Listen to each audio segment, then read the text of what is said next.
Hello, Internet, and welcome back to the Homebrew Studio. It's good to see you all today on another spoopy Saturday here as we talk a non-D&D game system that we started talking about last week, that being Tremulus, a powered by the apocalypse game system dealing with mysteries and eldritch horror, kind of that Call of Cthulhu vibe. So, thank you so much for joining me. My name is Matthew. My pronouns are he, him, and I'm going to be with you for the next hour or so today as we discuss creating some fun original content that you can run with your friends at the tabletop, be it virtual or socially distanced reality. So, thank you again. And yes, so Tremulus is a game we started talking about last week. It's a game by Sean Preston using the Powered by the Apocalypse system, which is a 2d6 system. Basically, you roll 2d6, you add your relevant modifier, and then based on the outcome of the roll, you either succeed or fail or succeed at a cost. And it's a very narrative-driven game. There aren't really a lot of explicitly drawn out definitions of what you can and cannot do. It's not a heavily adjudicated kind of game like D&D is. A lot of it is left to your imagination and to your just ability to come up with things on the fly at the table. So, one of the things that goes into preparing a Tremulus mystery for players to solve is this this framework system that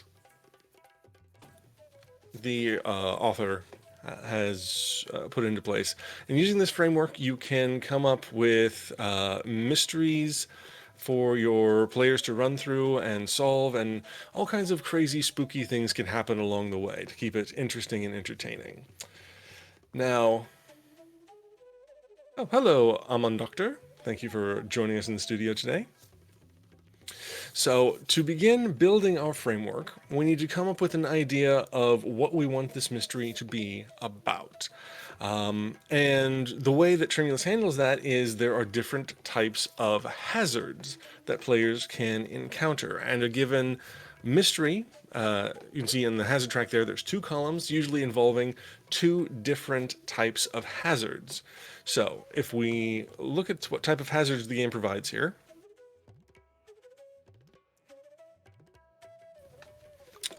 there are really 5 types of hazards that the game suggests your players might encounter.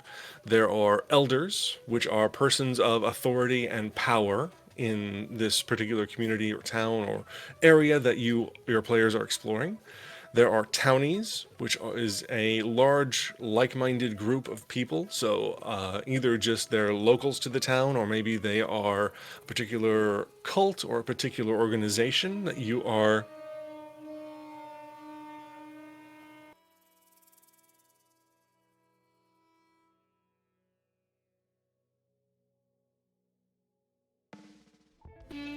not sure if you can hear that. I apologize if you can. Someone is sawing something outside of my house.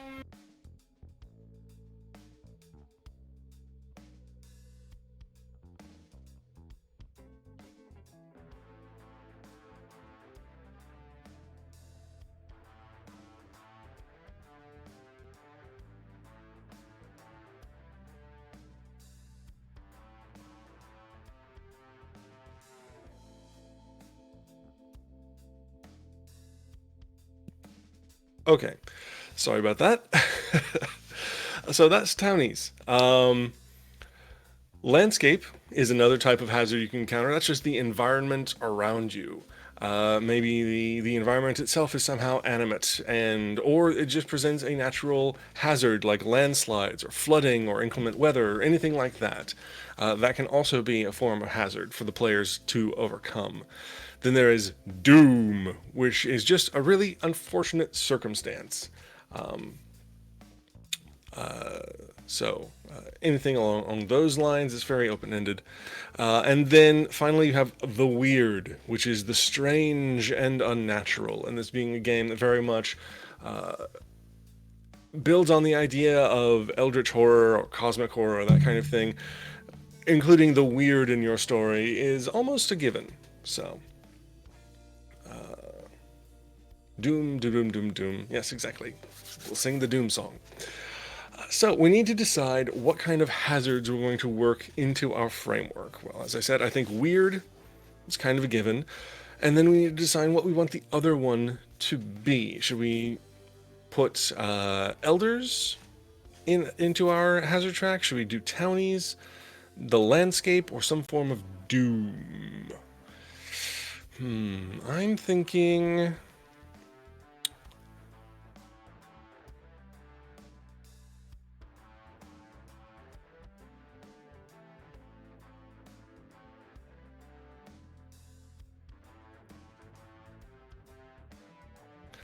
I'm thinking. Let's go with townies.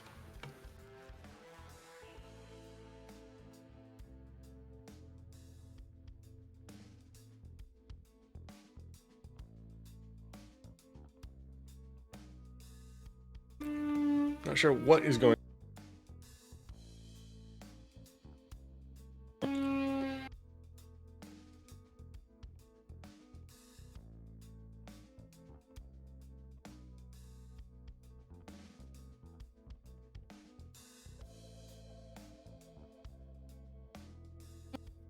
Okay, there we go. I think maybe my neighbor is doing some construction. I'm not sure what's going on. All right, so we have a general idea of uh, what sort of hazards our players are going to face. Now, building on that, let's start thinking about themes. Let's start thinking about what sorts of items or influences might go into building our mystery. So, we have something weird going on in this particular setting. And just for simplicity's sake, we'll say this is a town that our players are going to investigate. So there's something weird going on, something supernatural or just unnaturally strange. What could that be? That could be spirits, ghosts, poltergeists. It could be zombies. It could be some form of creature from beyond, some sort of strange cosmic horror. Pod people? It could be pod people. That's not a bad idea.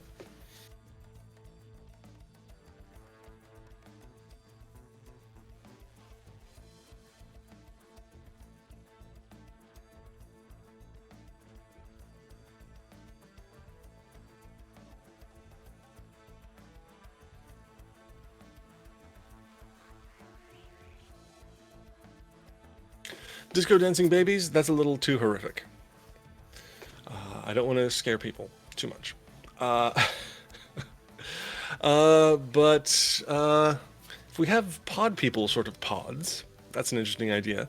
So, what is going to be our what is it that our pod people pods are going to desire? Well, they're going to want to replace people with pod people, obviously. So that's their end goal is obviously they want to replace everyone in this town with pod people.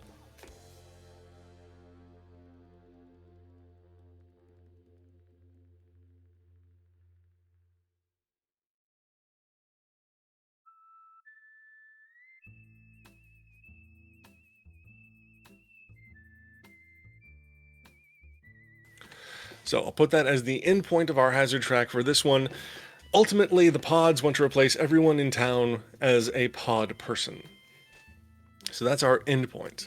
Now, at the same time, we have our townies.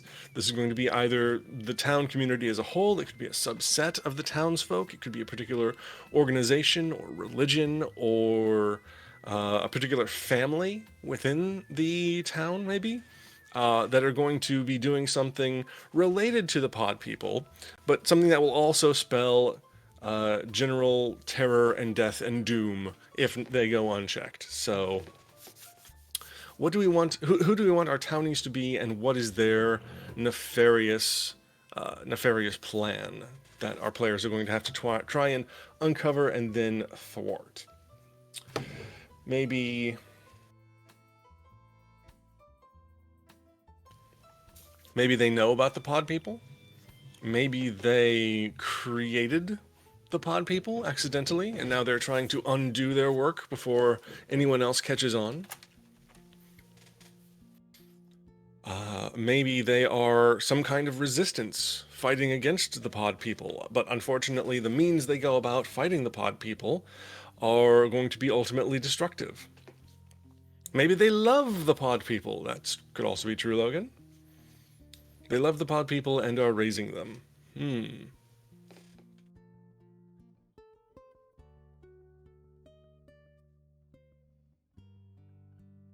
Bringing people to town with the world's largest ball of string, turning them into more pod people.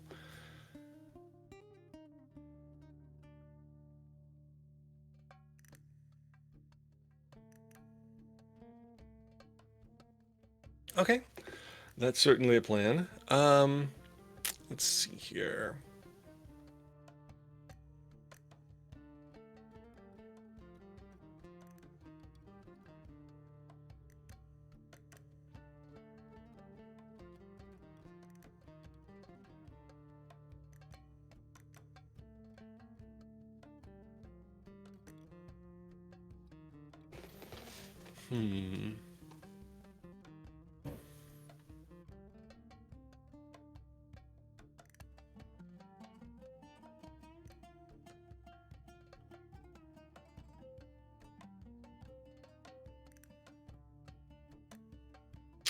That's also true.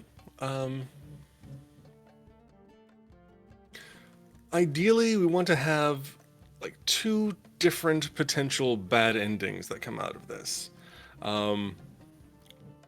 So, if the only bad ending we have as a possibility is everyone in town is a pod person, either because our townies are helping the pod people or because our townies are willfully ignorant of the pod people, well, we're not really coming up with a second possible hazard. They don't need to be connected necessarily, no. I think it works better when they do.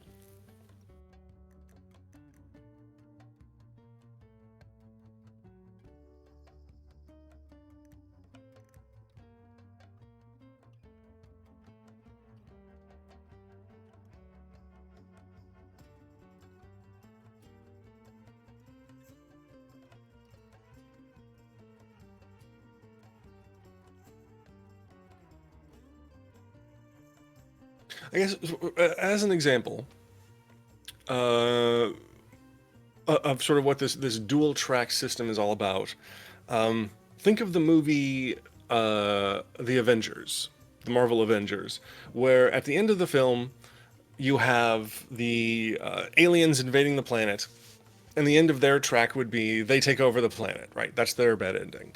And then you all have another track, which would be the shadowy world organization blows up New York City. That would be a separate hazard. They're related, but those are both bad endings, and we want to try and find a way of avoiding both of them. Burning down the town, yeah, kind of that thing, Logan, is where we're going.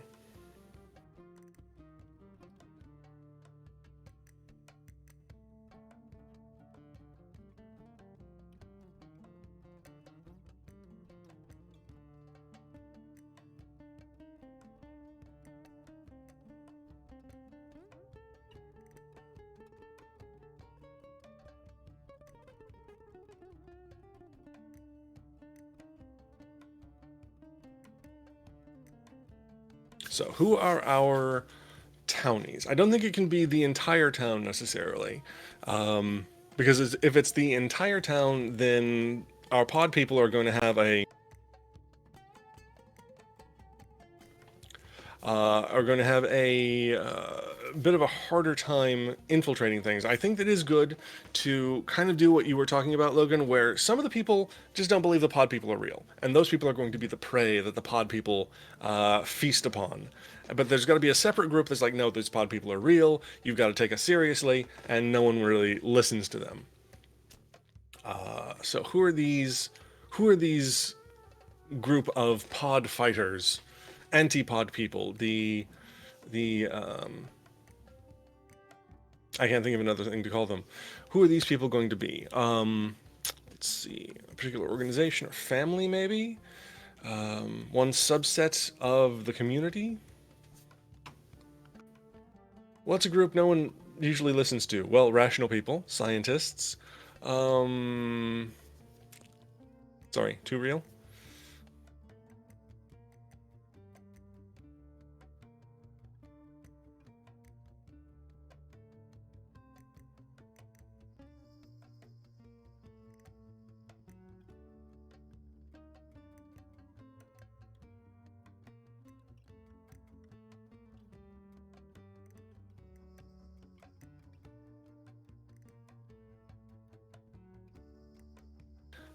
Yep, exactly, Logan.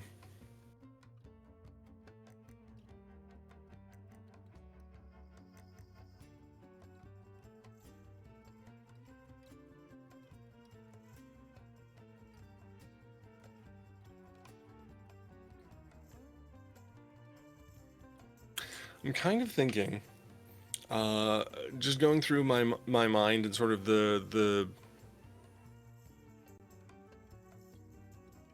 archetypes of this particular genre. Kids, teens, drunks, tourists, new to town. Well, new to town is where our investigators are going to come in. They're going to be people who are outsiders who come in the midst of this goings on and have to figure out what exactly is happening and how to stop it from going wrong. So, could be teens. We could be dealing with a group of younger people.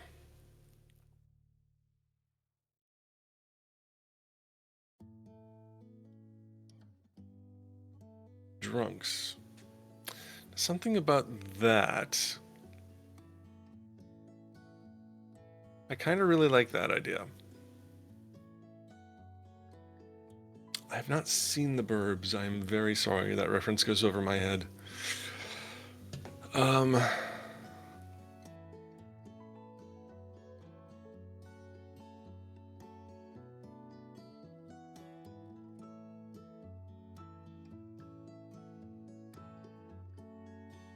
okay, what would be the name? Give me the name of a bar that would be in this town. What's a good bar name? Let's see. I don't think of bar names that I've been to before. The Blind Pig was one I went to. Which I think was actually a term, like a speakeasy term from the 20s. The Blue Oyster? Would they have a cult?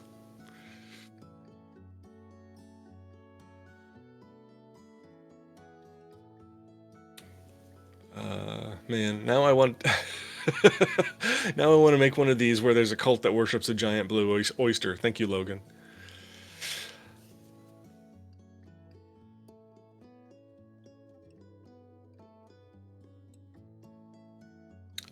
I think I'm gonna go with the Blind Pig, just because that's a name that stands out to me.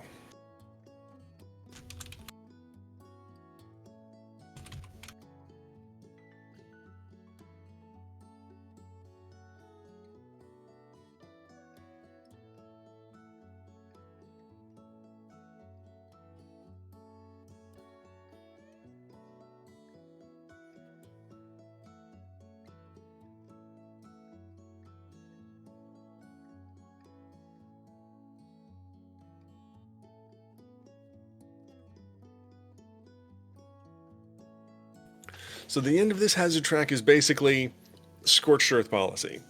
The non-pod people basically kill everyone who isn't confirmed to not be a pod people, and burn down the town just to be safe. You nuke it from orbit. It's the best way. All right, so those are our two hazard tracks that we're going to be building off of.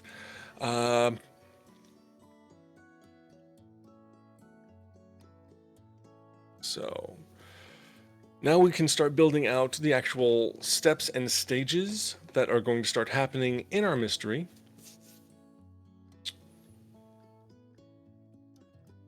See, I knew it was a prohibition term. Thank you, Logan. Okay, that's great. I'm glad I remembered that.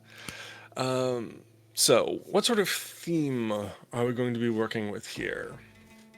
I think paranoia. Paranoia is a good one for this type of story.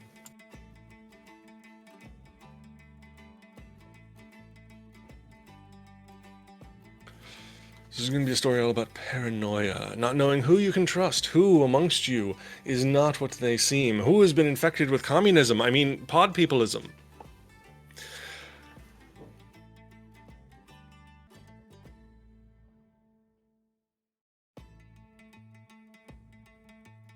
So, let's see. Podunism? Maybe.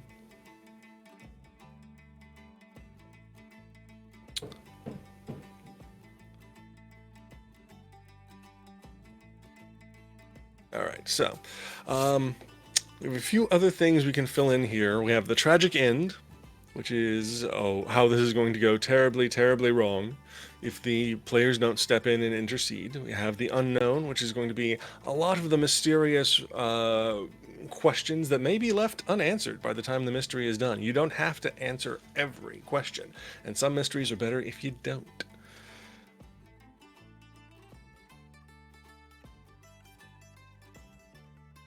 You could read it that way. We have a lurking evil, which I need to go back to the book and remember exactly what a lurking evil is.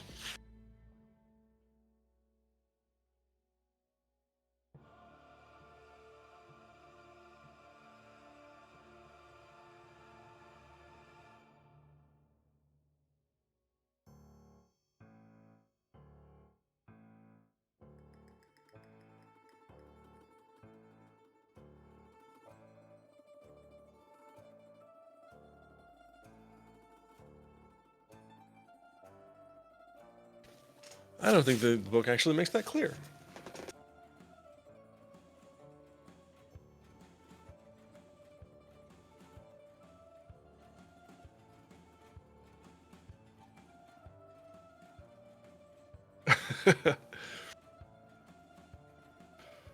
Alright, so, but let's start working on our hazard tracks and figuring out step by step how things are going to progress from bad to worse to downright terrible. So with our pods, a la people, what's sort of the first clue that something is wrong? I think the first clue is going to be people start disappearing.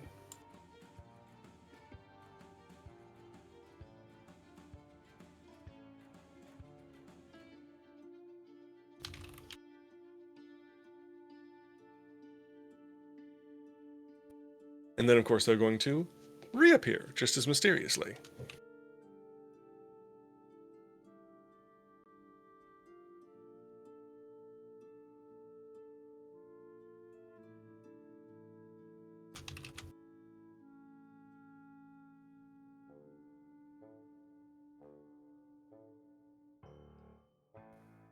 Yes, exactly, Logan. They reappear, but they aren't the same. Something's different. They're acting strange.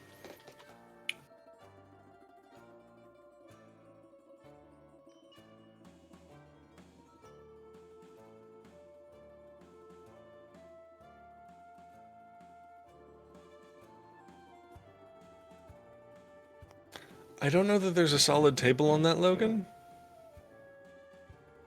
I wish there was.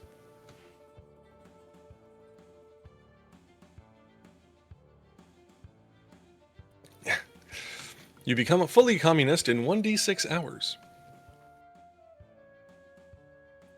Add +1 for every level of Americana on your character sheet? I don't know. I'm spitballing here.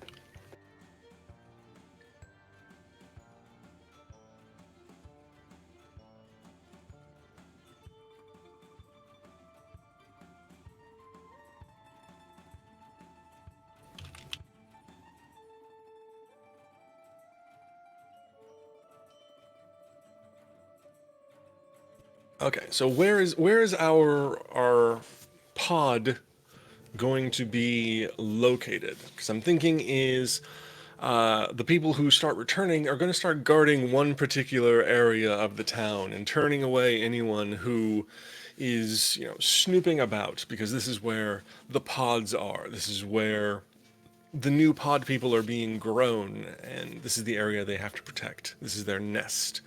Where do we want that to be? Could be like an area of the woods, maybe outside of town.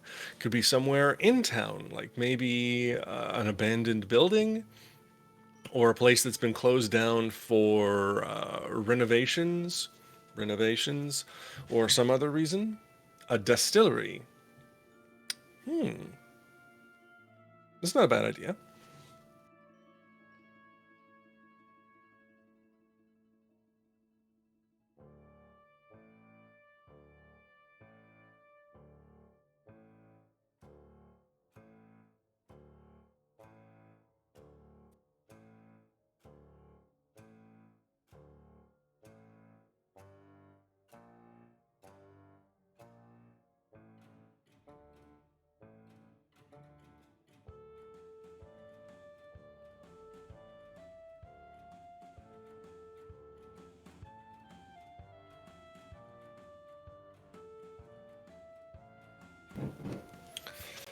All right. So the returned people begin to guard the abandoned distillery, which, unknown to our hapless investigators, will be where the pods are located, where they're being kept safe whilst they grow new pod people. What would happen next? I think the next thing that happens is the pod people start just taking over the town. Like either they're able to infiltrate the town leadership, or they just by sheer number are able to forcefully take control of the town and start running it. So I think we'll do.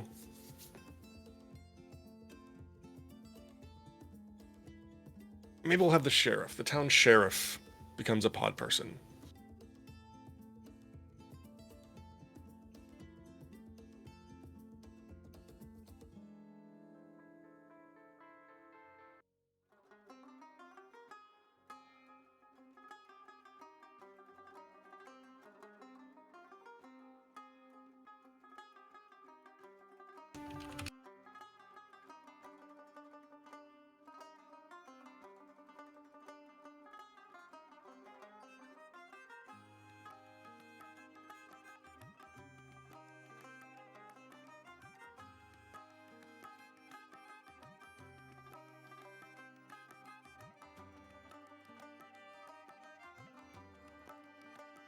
I can never remember how you spell martial law. Is it that Marshall or is it the other Marshall? Hang on.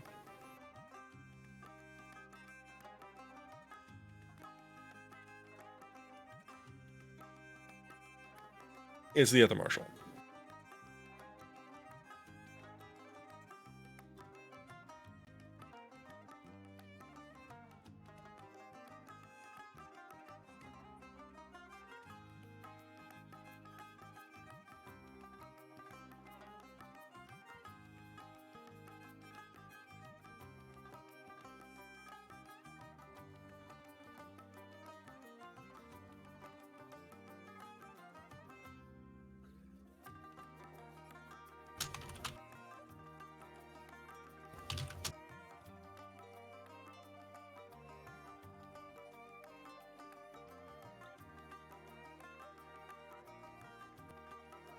Okay, so here is our hazard track for our pods.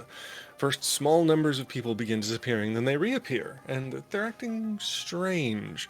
Gradually, the disappearances continue, and the people always return, just slightly different. And the people who have returned are spending a lot of time around the abandoned distillery, and they're turning away anyone who gets too close or seems to be snooping around.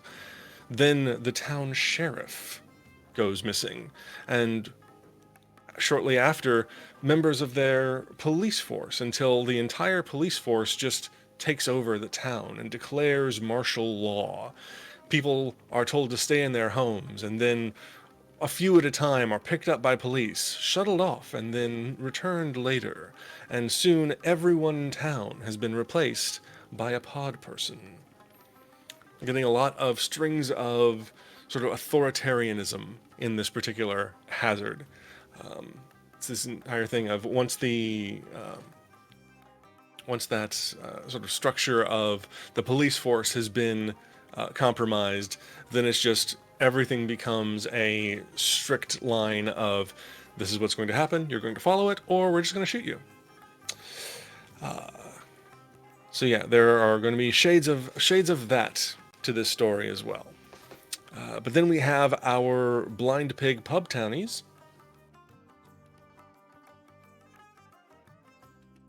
who are aware of what's going on, and no one wants to believe them.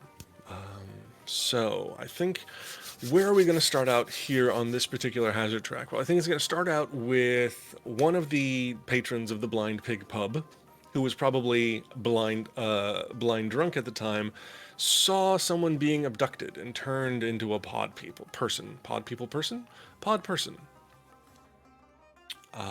But no one believes them. What is the name of this pub patron going to be? Let's see. What are some good names, chat?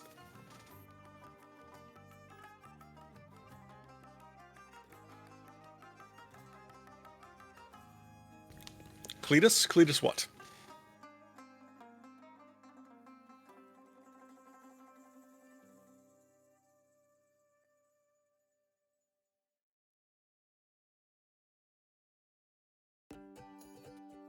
Cletus Brown.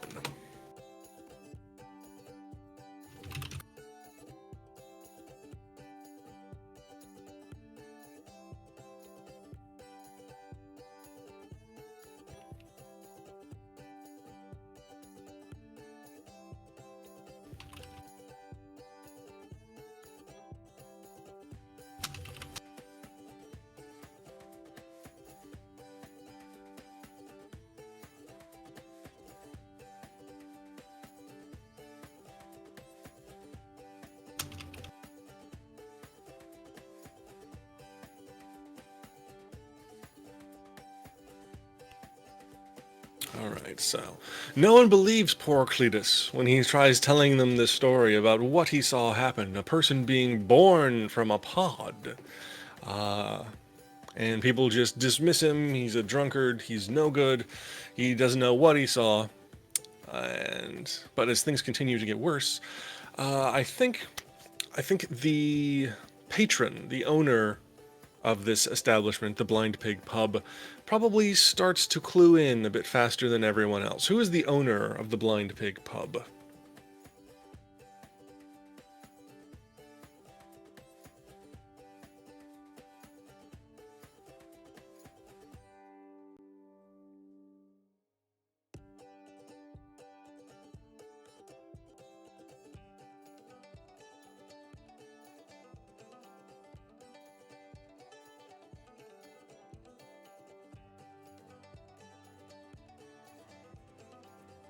Scooter McMillan.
Trying to think of a like the term for a store that would sell firearms, like an outdoorsman's shop. That's a really clumsy and bad term.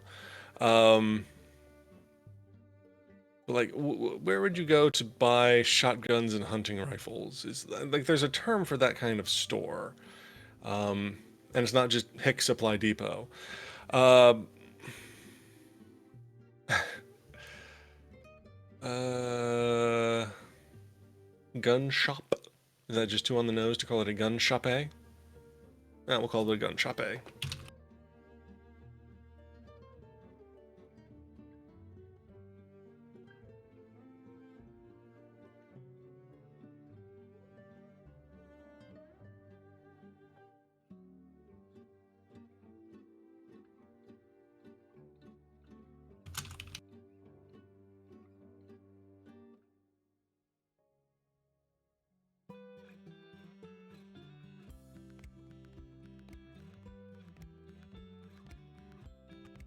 So let's see what next. So they've now armed themselves. Things are starting to escalate quite quickly. I think the next point is going to be something in town gets burned down. Some either a house or a building of some kind. I think these pub patrons are going to start organizing themselves into a proper mob and start meting out destructive justice on these pod persons. Sporting goods store? Sporting goods! That's the, yes, thank you. That's the term I was trying to think of and just could not.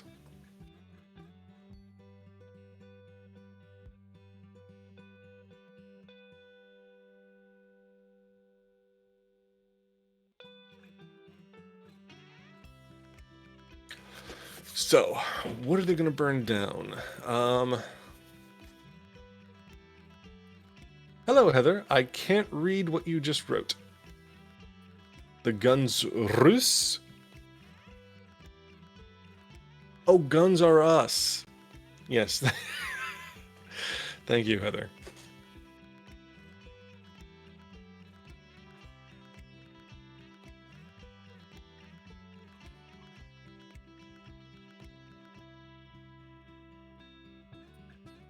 Okay.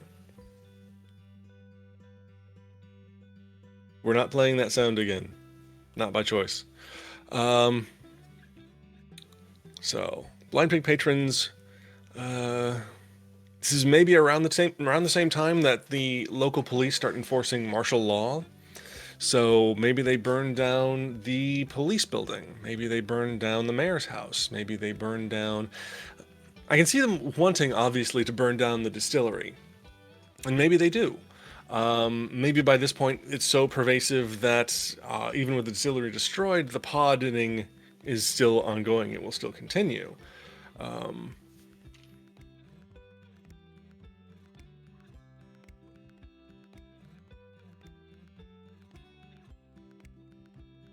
The podding. The pod apocalypse.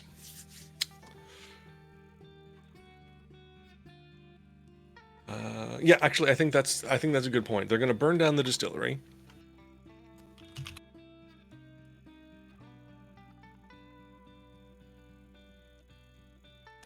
And this is where the escalation is going to come in because they're going to burn down the distillery, but the pod infection is going to continue to grow, and they're going to have to realize that, okay, this didn't solve the problem.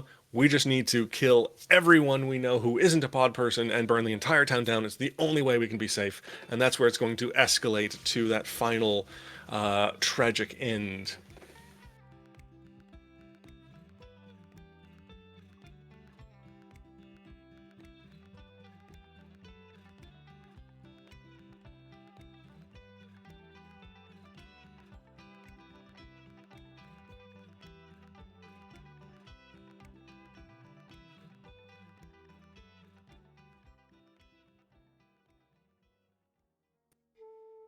Typing through TV.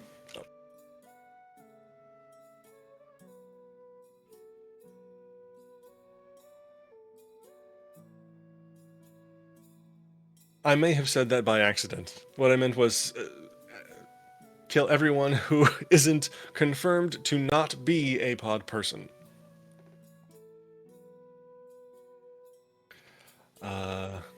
Am I a pod person? I'll never tell. But no, I'm not a pod person.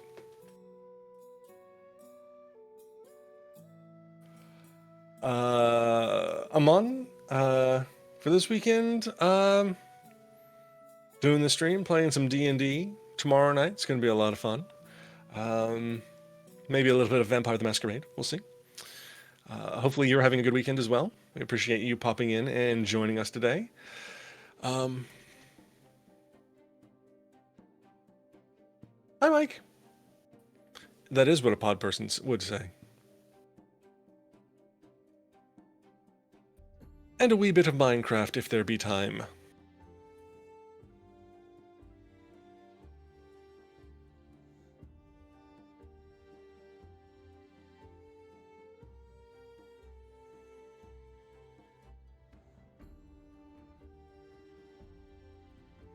So we have the basic outline of what our hazard tracks are going to be like. Our tragic end is everyone is dead. Either because the pub patrons killed everyone they couldn't prove wasn't a pod person, or because the pods have killed everyone and replaced them with pod people.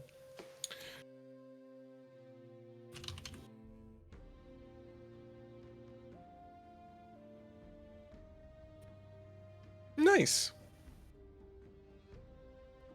2 campaigns. You're an ambitious person.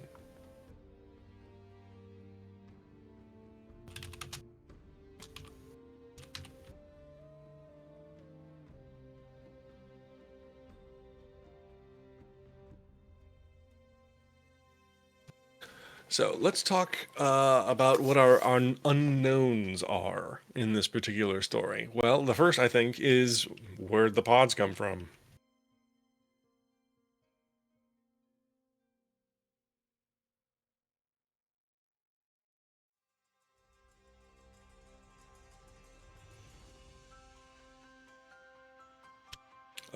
What sort of weaknesses do pod people have?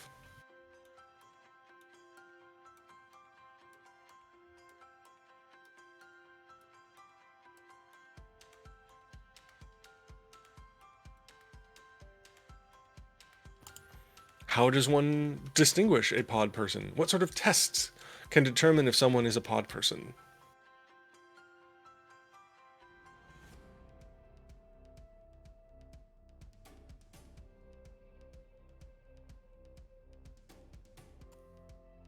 Let's see. What else would be unknown here?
Can't think of any other unknowns at this moment, but there might be some. And again, unknowns are things that don't necessarily have to be answered. You might answer them at the table during the course of gameplay. You might give your players the opportunity to answer them. If one of them asks a question, you can always go, what do you think the answer to that is? And decide to let them determine it. Again, this is a very narrative driven game where you as the keeper, the storyteller, the game master, don't have to have all of the answers. You can collaborate with your players to develop the story of the mystery that you're working on.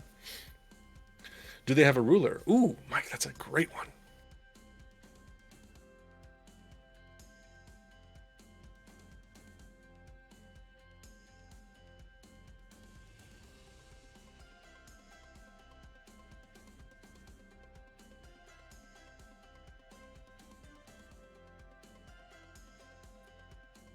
All right, see you later, Aman. Have good food. Eat well. How do you protect yourself from becoming a pod person?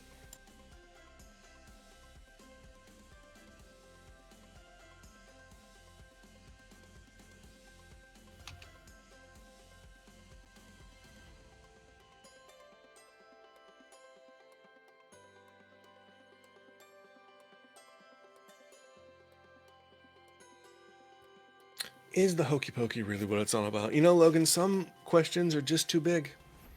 Too big for a single TTRPG to answer. But that's great. I think that is a wonderful setup for a mystery.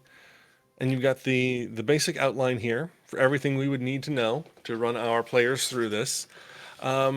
All you really need beside this is maybe a list of NPC names. If you are the kind of person who is bad at coming up with names on the spot, as I clearly am, just have a cheat sheet with NPC names. You can pull one out of your hat if your players run into somebody that they need to know the name of, or let your players come up with NPC names. Is the hokey pokey about communism too? I don't know, Logan. I honestly don't know. But yeah, I think we did something really great here. And we've got the great basis for a mystery. So we'll start wrapping up. Thank you, everyone, for coming in and joining me today in the studio. It's been an awful lot of fun. If you want to find more of me on the internet, you can come back next Saturday. Next Saturday, I think, is the 4th of July. I'm not sure if we'll be doing a stream or not. It's going to depend on people's availability. But the next Saturday after that, definitely. If not, you can also find me Thursday nights here on twitch.tv/wearenerdsmith, hosting No Brainer Trivia. I know we haven't done a lot of streams this past week because a lot of people have needed some time off with everything going on, a lot of stress, a lot of workload. So we've taken some time off this past week. Next week we should be back with more great, entertaining content. So yeah, Thursday nights you can find me hosting No Brain Trivia. You can also find me as the Dungeon Master of the Land Above podcast if you head over to nerdsmith.org and check that out. Immediately after this, so about 10 minutes from now, you can check out Plot Hunters, which are a wonderful all-female, all-POC D&D group. They are going to be starting their 4th season tonight at 5 p.m. Pacific time. And they are going to be kicking it off with a return to Waterdeep as they plan the wedding for one of the player characters. So it's a great time to hop in at the start of a new season and get involved with their stream and their story. Again, that's Plot Hunters at 5 o'clock. Tomorrow, there will not be any streams that I'm aware of, but Monday, there should be a Reader's Corner with Angela at 6 p.m. Pacific time as she reads a public domain work for your entertainment. Tuesday will be maybe Shenanigans, our Spelljammer D&D stream, where you can join Logan and Heather and Angela and Mike and Tessa and Kyle as they fly through the great void of the multiverse and discover new worlds and new strange entities. Some of them friend shape, some of them very not. And that's an awful lot of fun. Wednesday is the Power Hour with Angela, where she talks about something going on in the TTRPG community or Nerdsmith at large. Recently, she's been going on about another Powered by the Apocalypse game system, all about a summer camp for unusual girls. It looks like it's going to be a lot of fun. They are playing a game of that right now, actually, and I can't wait to hear how it goes. And then Thursday, as I said, No Brainer at 6 p.m. Pacific. And Fridays, we usually do Nerdsmith Sings Its Heart Out at 7 p.m. Pacific, where Angela leads a cadre of Nerdsmith creators to do some karaoke. And you can show up and make some donations that go to a good cause. We have been raising money for the Bail Project. I'm not sure if we're going to continue doing that next week or not, but either way, you can come and have fun and just hang out as we sing some karaoke. But that's going to be it for the Homebrew Studio today. Thank you, everyone, for coming in and giving us your suggestions, your ideas, and just for hanging out. It's been fun. So until next week, I am going to say goodbye. Do take care of yourselves. If you're going outside, wear a mask, socially distance, be careful, drink your water, eat your veggies, and just generally be good to yourself and one another. Thank you, everybody. Bye.